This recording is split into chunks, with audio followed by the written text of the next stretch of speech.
Praise God. It's good to be here again. Um, this has come a little bit late, but it's better than it not being done at all.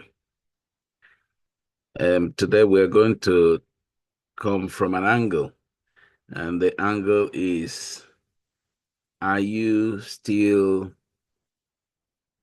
corrigible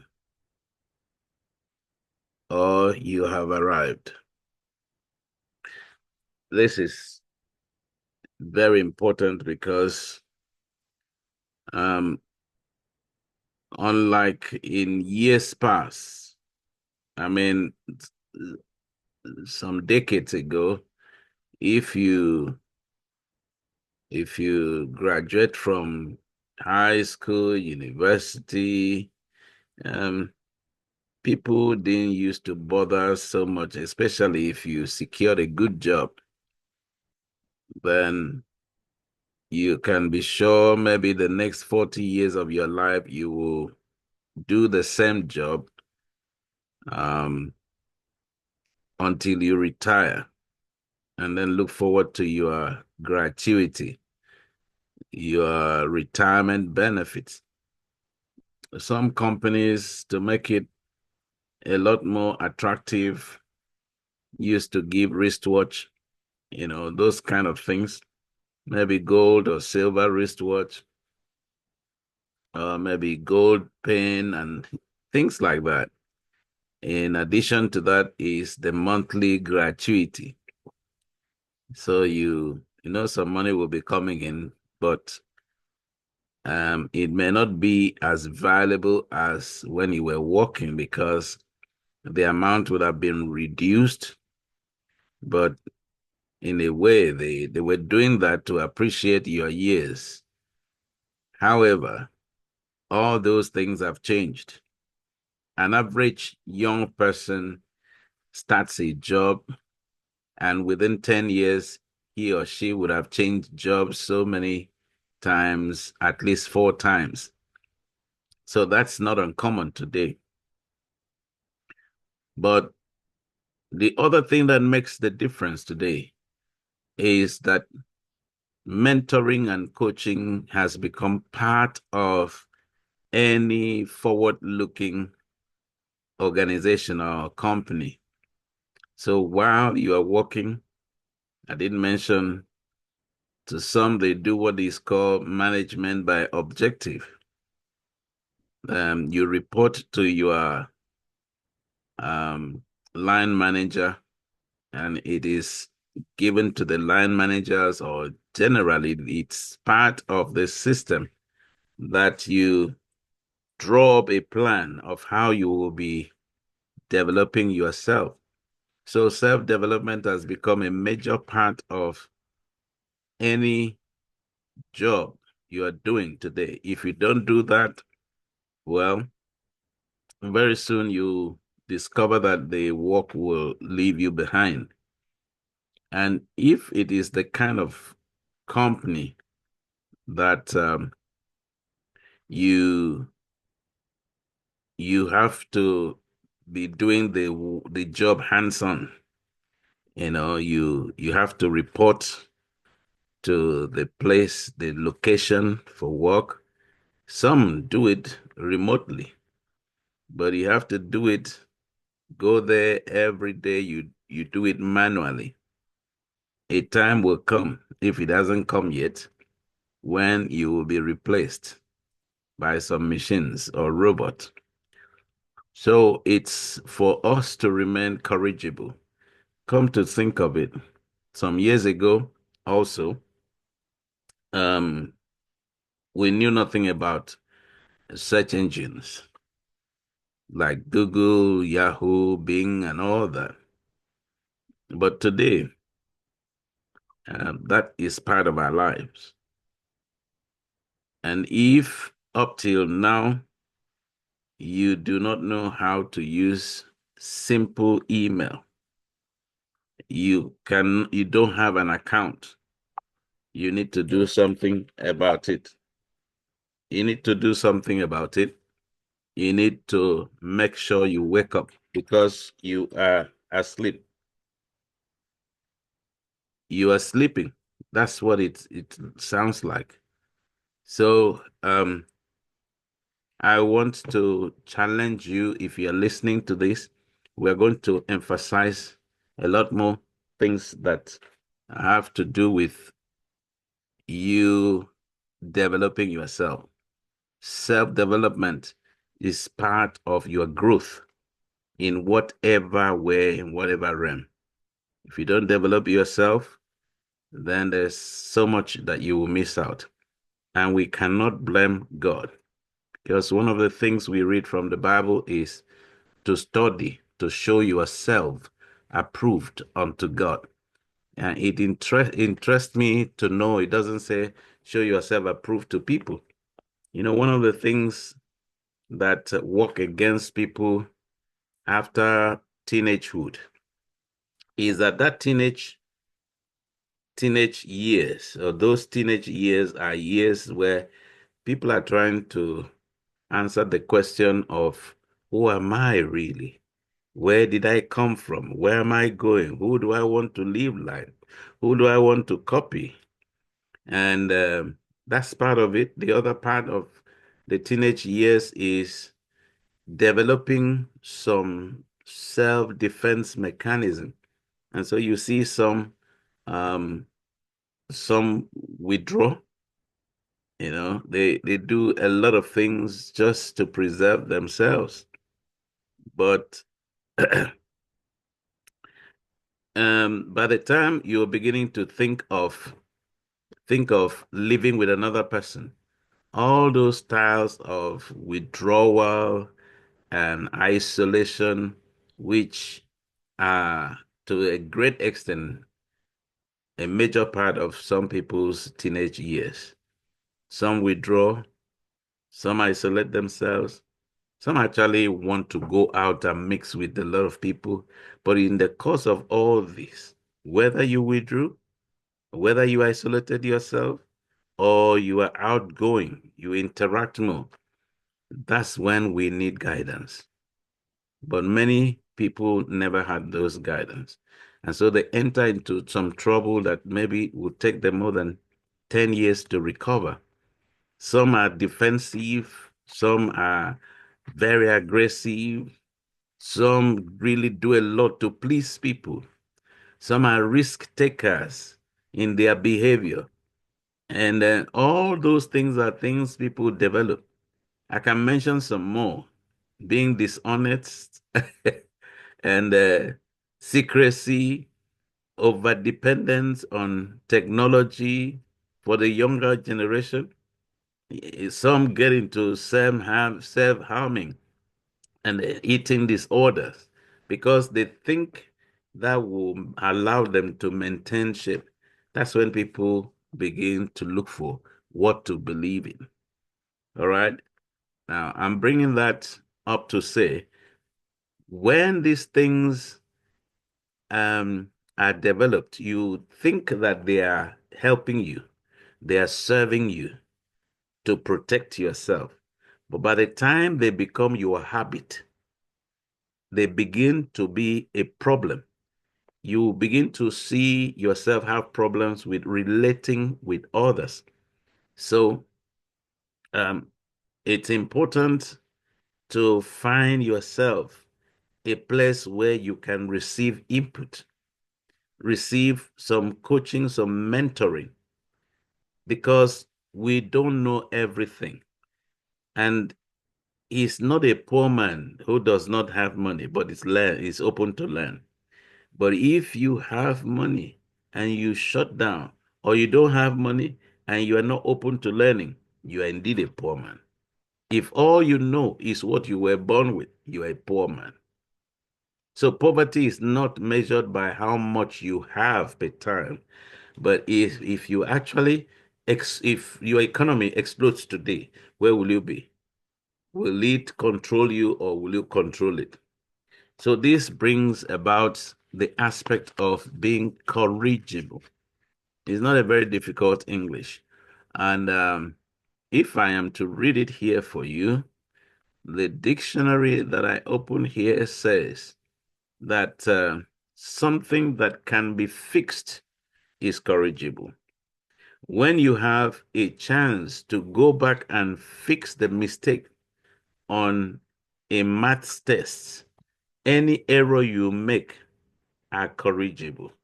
In other words, you are still open to be corrected. You are someone that can be corrected. You are open for corrections. You are open to learn new things. You are not set in your ways. As a matter of fact, mark those who are set in their ways and they're not ready to receive more input, and try to avoid them, because they are the ones who say, as it was in the beginning, is now, and ever shall be, world without end. Okay?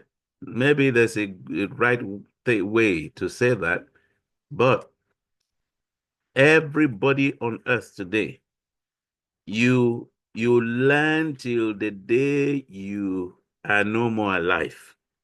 So it's not the time that people used to learn and then they get into where they earn, and then they stop earning, and then they prepare to die. Now is the time when people keep learning. You keep learning, and the more you learn, the more you are able to make informed decisions. Now, that brings us to a point that I want to make on this broadcast. In Mark chapter 4, verse 23, 24, I think 25 says, if anyone has ears to hear, let him hear. Verse 24, he went on to say, pay attention. Now, let me read from King James Bible. And he said to them, take heed what you hear. With what measure you meet, it shall be measured to you. And unto you that hear shall more be given. So it says to be careful what you hear. Now, the hearing here has more to do with the kind of things that will enhance your life. As a matter of fact, most of the things that shape our lives are the things we open up to receive into our system, the things you imbibe. So it says here to be careful what you hear. Be careful what you hear. Take heed. Now, in another translation, it says, he went on to say, pay attention to what you hear. Let me read you another Bible passage, and that is Luke chapter 8 from verse 17. For there is nothing hidden that will not be disclosed, and nothing concealed that will not be made known and brought to light. And now verse 18, pay attention. Let me go to King James, our old reliable King James. Take heed, therefore, how you hear.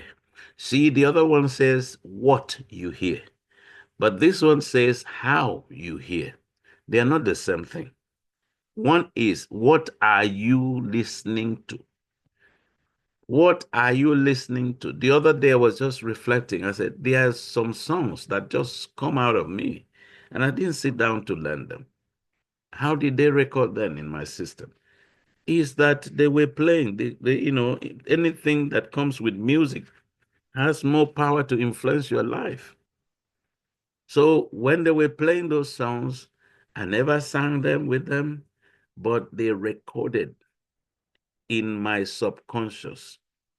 And when I opened my mouth, I discovered that I could sing those songs to some extent. I mean, there's so much, how much you can do when you have not really been interested to do it formally. And so songs like Bob Marley songs, how can they kill our prophet while we stand aside and look? And they said, fear not for this atomic energy. I think is it Michael, Bob Marley or Peter Tosh, any of them. I can't really say now. If you know, you know what I'm talking about. Fear not for this atomic energy. None of them can stop the toil. Now, I never sat down to learn that song, but it's recorded there. And there are many other songs like that that they used to sing when I was a child. My brothers will sing those songs, play them, maybe the first thing early in the morning. And as you're waking up to hear this music playing with very loud speakers. So this one says, okay, the where we read initially says, um, take heed what you hear. Take heed what you hear. The example I'm giving is so classic. There are things you say, oh, it doesn't matter. I'm not really listening. Be careful what you hear, what you listen to. And the hearing here is okay about paying attention. Pay attention to what you hear. With the measure you use, it will be measured to you, and even more will be added to you. So if what you are hearing is adding more negative to your life, more negative will be added to you. It's not that much of a big philosophy. It's a very simple, straightforward thing.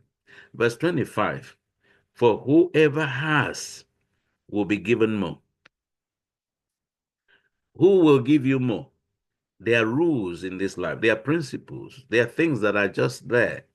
And if you disrespect those rules, you do it to your own harm, to your own detriment. But whoever does not have, even what he has, will be taken away from him. How powerful is that? Luke chapter 8, we go there again.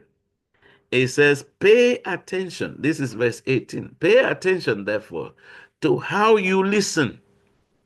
There is how you will listen to something that is said, but because they are meanings, they are different um, denotations, and the things that they mean to you that they don't mean to another person, that affects how you hear. So this one says, pay attention, therefore, to how you listen.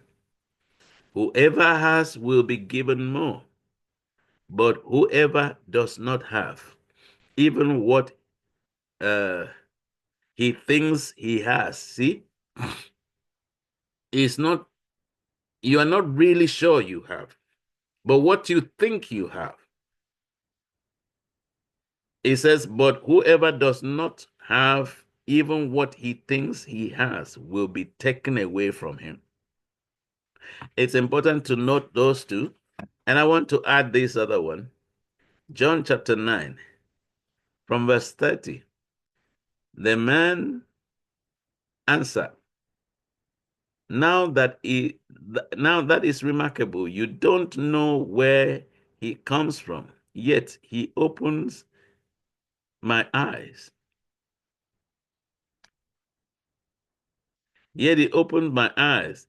We know that God does not listen to sinners. He listens to the godly person who does his will. Let's jump and go to verse 34. To these they replied, you were, you were steeped in sin at birth. See how these religious people think. This is not much different today. How dare you lecture us? And they threw him out. The man that was healed, they are upset. They couldn't heal him. Now he's healed. They are upset with him because of their religious belief, because of how they hear, and because of what they hear.